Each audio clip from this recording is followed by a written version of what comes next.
What challenges are churches facing and how can they be supported? Wow. I think one of the largest challenges that we're facing right now is really just with property and casualty insurance.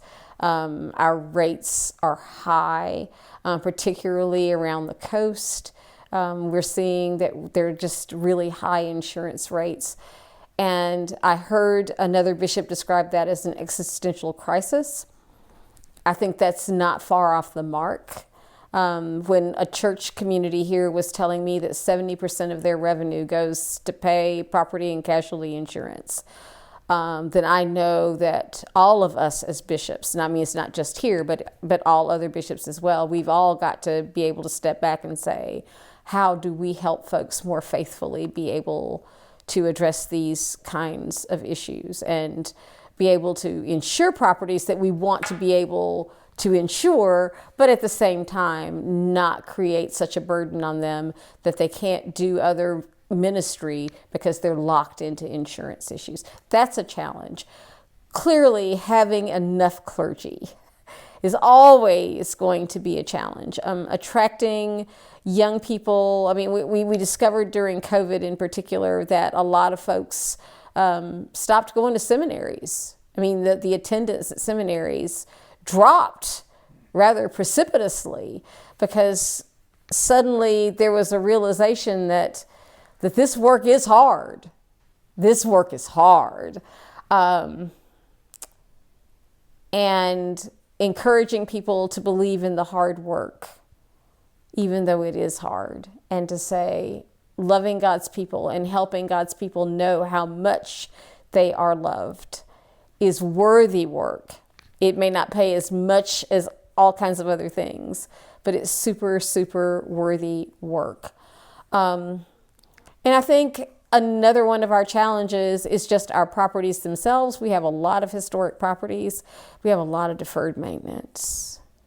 And it's really hard to walk into some of our spaces and see the work that we all know needs to be done, and have to stop and think through, okay, how do we faithfully do the work that needs to be done in these spaces? I'm kind of committed to trying to find grant money to help look at restoration of some of our historic spaces so that we can get them back into shape and get them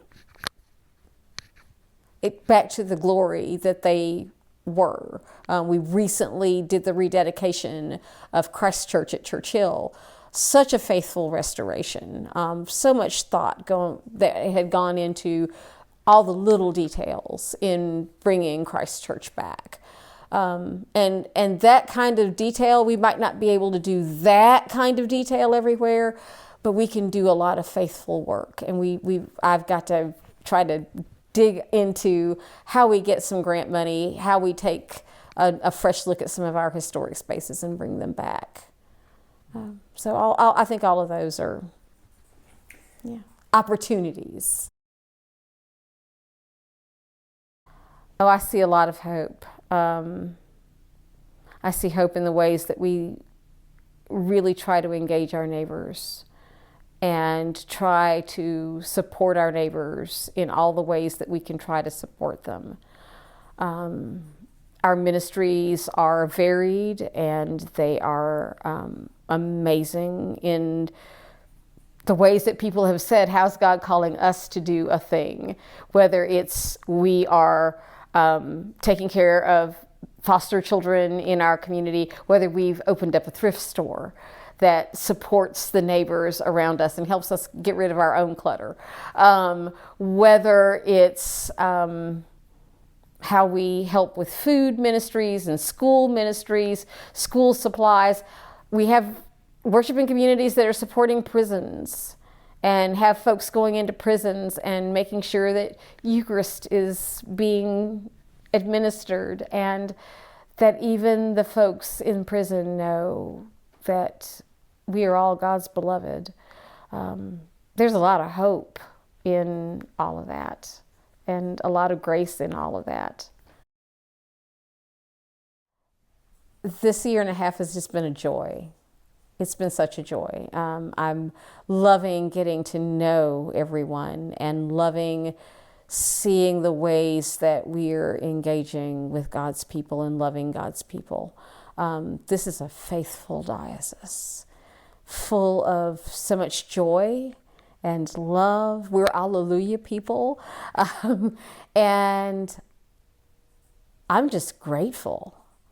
I'm grateful to be in the midst of it, and also grateful for the opportunity to kind of keep stirring it up and having good conversation, truth-telling conversation, real conversation to help us all continue to seek and serve Christ in all persons and love our neighbors as ourselves.